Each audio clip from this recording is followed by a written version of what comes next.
Jangan lupa untuk subscribe YouTube channel Metro TV News dan nyalakan notifikasinya. Terima kasih pemirsa, kembali lagi di Newsline. Dalam menyambut hari ulang tahun 21 Metro TV, kami mewawancarai sejumlah gubernur untuk membahas pembangunan di berbagai daerah. Ya, selama 21 tahun Metro TV konsisten menyampaikan perkembangan berbagai daerah. Dan kali ini rekan Zakia Arfan berkesempatan mewawancarai Gubernur Jawa Barat Ridwan Kamil membahas 7 strategi pemulihan ekonomi di tengah pandemi.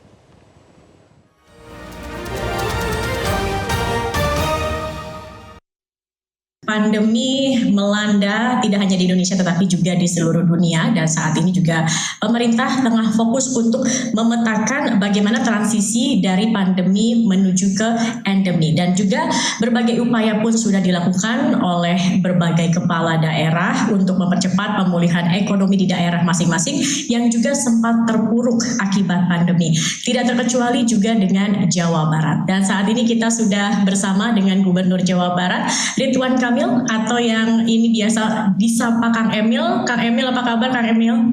Baik, sehat, alhamdulillah Mbak Zaskia. Kalau tidak salah Jawa Barat memiliki 7 strategi untuk pemulihan ekonomi. Ini apa kabar Kang Emil?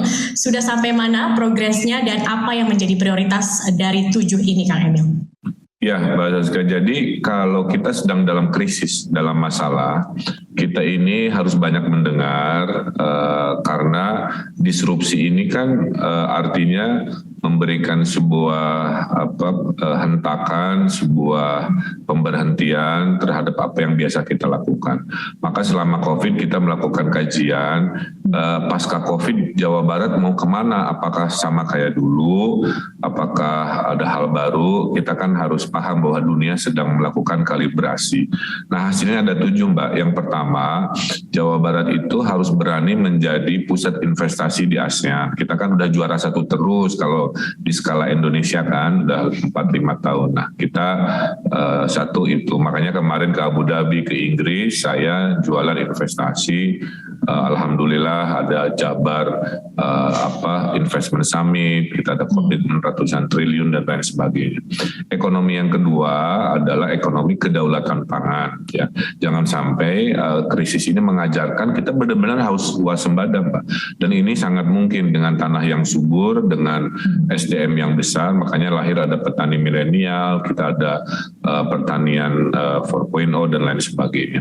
Yang ketiga, COVID ini mengajarkan bahwa infrastruktur kesehatan kita itu rasionya masih kurang. Maka Jawa Barat dengan penduduk 50 juta butuh membangun 30 rumah sakit lagi, ribuan puskesmas lagi. Nah, kami sudah mendapatkan dukungan dengan KPBU, dana pihak ketiga, bukan dana APBD, membangun rumah sakit sebesar 14 triliun dari Australia, kira-kira begitu. Kemudian yang keempatnya, zaman sudah didisrupsi oleh 4.0 dan COVID. Nah, 4.0 adalah menjadi kewajiban dalam manufaktur kita. Makanya sekarang jangan kaget nanti Pak Zaskia mendengar ada SMK kurikulum Shopee, ada SMK kurikulum Hyundai, ada SMK kurikulum Samsung. Itu semata-mata adalah cara kita merespon kesiapan kita terhadap disrupsi 4.0. Kemudian yang kelimanya adalah digitalisasi pembangunan, dari mulai smart city untuk level kota, dari mulai desa digital di desa. Maka jangan kaget ada ngasih makan lele pakai HP, ngasih makan ayam pakai HP, nyiram tanaman pakai HP. Itu sedang diperkenalkan Mbak di desa-desa. Jadi jangan menganggap digital hanya untuk update status atau jualan saja. Tapi dengan IoT kita bisa mengubah cara konvensional menjadi digital.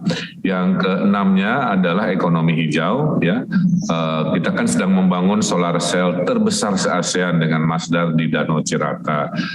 Pabrik mobil listrik, baterai mobil listrik adanya kan di Jawa Barat. Kita sedang membangun lelang waste to energy, sampah kota menjadi listrik, sampah kota menjadi RDF, sampah kota menjadi hidrogen, dan lain sebagainya. Dan yang ketujuh, COVID mengajarkan jangan terlalu mengandalkan pariwisata yang mengandalkan pesawat terbang, Mbak. Jadi kita fokus pada regional tourism yang memanfaatkan pergerakan turis domestiknya cukup dengan kendaraan darat kira-kira.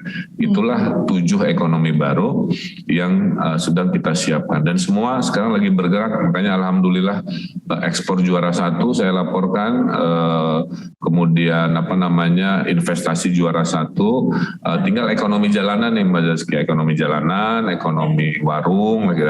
Bagaimana dari sisi anggarannya Kang Emil? Kalau tidak salah kemarin juga Pemprov Jabar sendiri sempat kehilangan sekitar 6 triliun begitu dari sisi anggaran begitu. Ini ada imbasnya tidak, terutama secara garis besar gitu ya dalam pembangunan di Jawa Barat ini seperti apa Kang Emil? Ya, makanya dari dulu Mbak, sejak saya wali kota sampai gubernur, saya selalu bilang membangun itu jangan ngandelin APBD.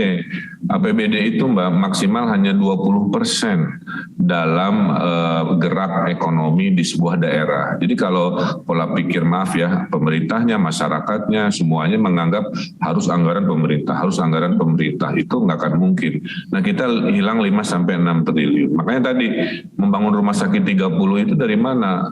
Nah saya tugaskan BUMN namanya Jasa Sarana, suruh nyari partner di Australia, dapatlah 14 triliun. Nah itu contoh ya, 14 triliun bukan uang APBD, tapi dana pihak ketiga. Yang penting mah layanan kesehatan saya menjadi bagus, rumah sakit jadi banyak, tapi bukan dari duit negara. Nah itu yang sekarang secara kreatif sedang kita kejar, karena sumber pembiayaan itu Mbak, itu ada APBN, ada APBD yang kita bicarakan, kemudian ada dana pihak ketiga lewat tadi public private partnership, ada pinjaman bank atau lembaga keuangan kayak SMI kan ngasih pinjaman ke kita juga, ada 2 triliun, kemudian ada dana CSR itu 17 triliunan per tahun se-Indonesia, dan ada dana umat itu zakat, infak, sodako. Nah saya sebagai pemimpin mengingatkan ke semua elemen, Jabar juara itu nggak bisa hanya ngandelin si dana APBD yang hanya 20%.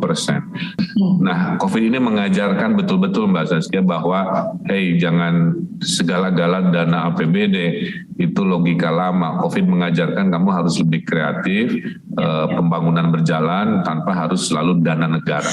Kang Emil, sebentar lagi 2021 berakhir, begitu kita akan menyambut tahun yang baru. Sepertinya pandemi ini akan terus masih bersama kita, begitu. Ada mungkin program atau strategi di tahun depan dan untuk tahun kedepannya lagi, Kang Emil, terkait dengan penanganan pandemi, apalagi juga saat ini pemerintah sepertinya sedang menyusun strategi untuk dari pandemi ke endemi. Nah, untuk Jawa Barat sendiri akan seperti apa ini, Kang Emil? Ya, Mbak Zaskia, kalau ngomongin ancaman ya, paling besar tuh Jawa Barat, karena nyawa yang harus saya amankan kan 50 juta, terbanyak se-Indonesia. Jadi perbedaan dengan 2020 Mbak, 2020 nggak ada vaksin. Nah kalau sekarang kita ngebut vaksin supaya 70% warga Jawa Barat herd immunity kan tercapai. Dan waktu kemarin kasus COVID 2021 terbukti, yang banyak kena tuh yang belum divaksin, yang banyak meninggal yang belum divaksin. Nah, jadi tugas kita sederhana strateginya, banyakin vaksin. Very simple kira-kira begitu. Nah, kalau vaksin sudah tercapai targetnya, karena belum diumumkan proklamasi bebas COVID, maka teruslah prokes gitu. Jadi strateginya 2, vaksinnya dimaksimalkan, 2, prokes jangan ditinggalkan sampai ada pengumuman buka masker. Terima kasih, tetapi terakhir ini Kang Emil, ini ulang tahun Metro yang ke-21, mungkin harapan dan doanya Kang Emil untuk Metro TV? Ya, selalu terdepan dalam memberikan edukasi, memberikan informasi, juga memberikan hiburan, terdepan selalu menginspirasi, dan saya ada pantun sedikit, ikan hiu pakai topi I love you Metro TV.